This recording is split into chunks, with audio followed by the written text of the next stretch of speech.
right? Yeah. So, so that's why we want to basically, that's why we want to stay the course of, that's why I feel the intrinsic value itself can sustain this business for quite some time, because Nike doesn't have all the answers for how to solve that.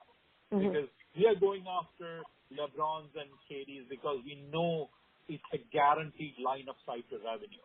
But Woody on the street is not always guaranteed line of sight to revenue unless we try these people out and see who's going to stick and who's going to make a difference. And maybe the volumes are still small, but you add up a lot of like 100 or 1,000 Woodies out there, that may be multi-million dollars, right?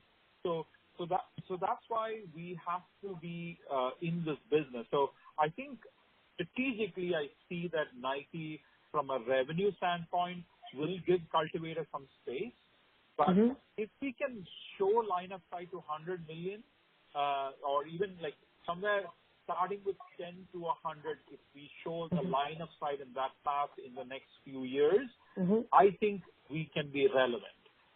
And the intrinsic value alone will keep us being relevant. That's the way I see it. Now, the intrinsic value has two additional pieces to be aware of. One is intrinsic value as cultivator as a brand, or even value as an adjacent business in an existing brand which Nike has, sneakers or Nike ID or sportswear, right?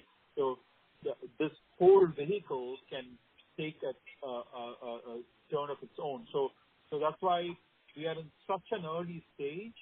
But the short summary is the big intrinsic value to unravel doesn't have another easy way to unravel unless we have a platform like this.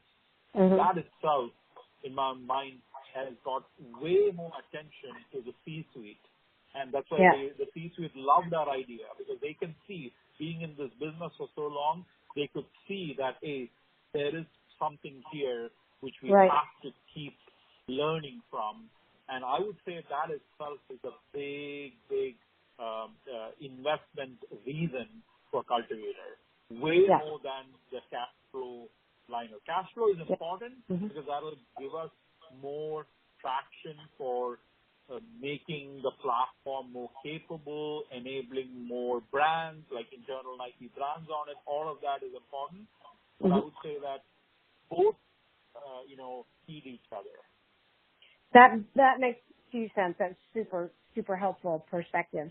And I have two questions that come out from that. So the first is, in terms of the insights and the test and learn and the finding the gems in the rough on value and expectations, what's in place at the moment as a feedback mechanism to deliver that? Is that something like that needs to be formalized? Is it something that the digital team has already said, just keep us posted? Or is it, like where does the connection back to the mothership in terms of the insights or the discovered designers sort of feedback to the system?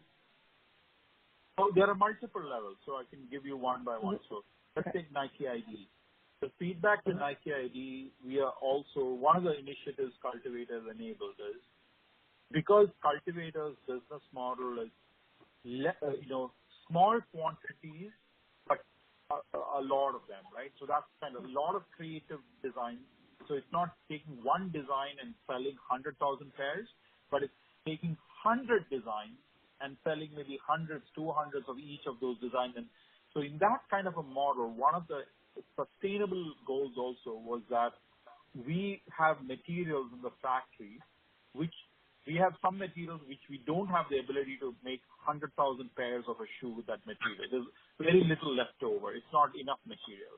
So what we're doing is we're offering those materials as choices in the Cultivator platform and not on Nike.com, because Nike.com, if a lot of people want it, we need to have enough inventory for those materials. So the excess materials on the factories, we are offering them as choices in